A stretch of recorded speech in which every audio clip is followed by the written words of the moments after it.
বিনিময়ে আল্লাহ তাআলা দান করবেন। সুবহানাল্লাহ। আর রমজানের প্রত্যেকটা আমলের পরিমাণ আল্লাহ তাআলা বাড়ায় খরচ করবেন মা বাবার জন্য, আত্মীয় স্বজনের জন্য। দুনিয়াতে আল্লাহ তাআলা মাল সম্পদ দিয়েছেন, এই মাল সম্পদের হিসাব আল্লাহ তাআলা নেবেন। কিন্তু কয়েক প্রকার খরচ আছে, যে খরচগুলো যদি আপনি আমি কেউ করতে পারে, আল্লাহ তাআলা এই খরচের হিসাব নেবেন না, বরং আল্লাহ তাআলা এই খরচের মধ্যে আপনাকে আল্লাহ তাআলা বরকত দান করবে, রহমত দান করবে, আপনার জিন্দেগীর গুনাহ মাফ করে দিবে, আপনার হায়াতের রিজিকে বরকত দান করবে, আল্লাহ তাআলা আপনাকে জান্নাত হিসাবে কবুল করে দিবে। সুবহানাল্লাহ। তার মধ্যে থেকে এক প্রকার হলো আপনি আপনার মা বাবার জন্য খরচ করবেন। কার জন্য? মা বাবার জন্য খরচ করবেন। যেমন ভাবে রমজানের রোজা রাখা ফরজ, তাহাজ্জুদ নামাজ পড়া ফরজ, মা বাবার সাথে ভালো ব্যবহার করাও ফরজ। বলুন না সুবহানাল্লাহ। আল্লাহ তাআলা কোরআনে বলেন, ওয়া কাদা রাব্বুকা আল্লা তা'বুদু ইল্লা ইয়্যাহু ওয়া বিল ওয়ালিদাইনি ইহসানা। আল্লাহ তাআলা ফরজ করে দিয়েছেন, ওয়া কাদা রাব্বুকা, আপনার আমার রব ফরজ করে দিয়েছেন নামাজ পড়া ফরজ, আল্লাহ তাআলার হুকুম, রোজা রাখা ফরজ। ঠিক তেমনি ভাবে মা বাবা যদি জীবিত থাকে, মা বাবার খেদমত করা, মা বাবার জরুরত পূর্ণ করা, মা বাবার আদেশ নিষেধ যদি কোরআন সুন্নাহ অনুযায়ী হয়, সেই আদেশ নিষেধগুলো মেনে চলা সন্তানের জন্য ফরজ। সুবহানাল্লাহ। একজন সন্তান যদি মা বাবার জন্য খরচ করে, মা বাবা বৃদ্ধ হয়ে গেছে, বুড়া হয়ে গেছে, আল্লাহর প্রিয় বান্দা বান্দি মা বাবার জন্য খরচ করবে।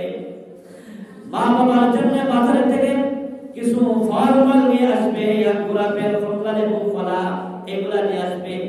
বাবা যেগুলা পছন্দ করেন এগুলা নিয়ে আসবে, মা যেগুলা পছন্দ করেন এগুলা নিয়ে আসবে।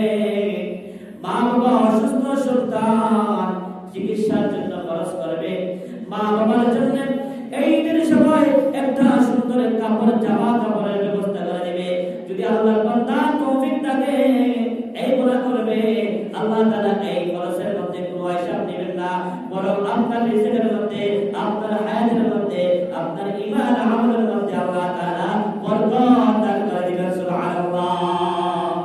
আল্লাহ তাআলা আপনাকে দুনিয়াতে হায়াত দিয়ে হায়াত লম্বা করে দিবে। শুধু তাই না, আল্লাহ তাআলা আপনাকে রিজিক দিয়ে এই দুনিয়াতে ধনী বানায় দিবেন। আল্লাহ তাআলা আপনার জিন্দেগির গুনাহ মাফ করে দিবেন, জাহান্নাম থেকে মুক্তি করে দিবে। মা বাবার দোয়ার বরকতে, মা বাবা যদি আপনার উপরে খুশি নসিব থাকতে থাকে, তাহলে ওই মা বাবা খুশি নসিব থাকার মাধ্যমে আল্লাহ তাআলা আপনাকে জান্নাত হিসেবে কবুল করে নেবেন। সুবহানাল্লাহ। এজন্য মা বাবার জন্য খরচ করবে। এই খরচের মধ্যে কোনো হিসাব নাই, বরং আল্লাহ তাআলা সওয়াব দিবেন, গুনাহ মাফ করে দিবেন, হায়াতে বরকত দিবেন, রিজিকে বরকত দিবেন, জাহান্নাম থেকে মুক্তি দিবেন, জান্নাত হিসেবে কবুল করে নেবেন। সুবহানাল্লাহ। দুই নম্বর হলো, যদি আপনি বিবাহিত পুরুষ হয়ে থাকেন, তাহলে আপনার স্ত্রীর জন্য খরচ করবেন, আপনার সন্তানের জন্য খরচ করবেন। আল্লাহ তাআলা স্বামীকে, দুনিয়ার মধ্যে যত স্বামী আছেন প্রত্যেক পুরুষ স্বামীকে স্ত্রীর উপরে খরচ করার জন্য, স্ত্রীর জন্য খরচ করার জন্য ফরজ করে দিয়েছে। সন্তানের জন্য খরচ করবা, এই স্ত্রীর জন্য, সন্তানের জন্য বান্দা খরচ করবা। আল্লাহ তাআলা আপনার রিজিকে বরকত দিবে, আপনার হায়াতে বরকত দিবে, আল্লাহ তাআলা আপনাকে সওয়াব দিবে, আল্লাহ তাআলা আপনার গুনাহ মাফ করে দিবে, আল্লাহ তাআলা আপনাকে জাহান্নাম থেকে মুক্তি দিবে, আল্লাহ তাআলা আপনাকে জান্নাত হিসেবে কবুল করে নেবে। সুবহানাল্লাহ।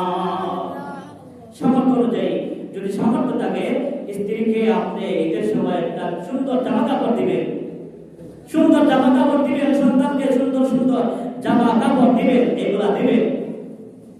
আর অনেক স্ত্রীরা অত্যন্ত মাশাআল্লাহ ওয়াজ শুনে তারাও অনেক ওয়াজ করতে পারে, স্বামীকে বলে দেখো হুজুর ওয়াজ করেছে, যদি একটা রমজানের ভিতরে যদি আমাকে একটা জামা কাপড় দেও, তাহলে আপনাকে আল্লাহ তাআলা 70টা জামা কাপড় দেওয়ার সওয়াব দান করবে। সুবহানাল্লাহ। যদি আপনার সামর্থ্য থাকে তাহলে এগুলো দিবেন। আর যদি সামর্থ্য না থাকে, স্ত্রী আপনিও বুঝবেন আপনার স্বামী সামর্থ্য নাই, এখন যদি আপনি বলেন তাহলে আপনার স্বামীর মনের মধ্যে কষ্ট হবে। এই কষ্ট দেওয়া শরীয়ত, ইসলাম, কোরআন, হাদিস, আল্লাহ এবং রাসূল কেউ বলেন নাই, কোনো কিছু সমর্থন করেন নাই। এজন্য স্ত্রী সন্তানের জন্য খরচ করা এই খরচের মধ্যে হিসাব নেই, বরং আল্লাহ তাআলা রহমত বরকত দিবে, গুনাহ মাফ করে দিবে, সওয়াব দিবে, আল্লাহ তাআলা জান্নাত হিসেবে কবুল করে নেবে। সুবহানাল্লাহ।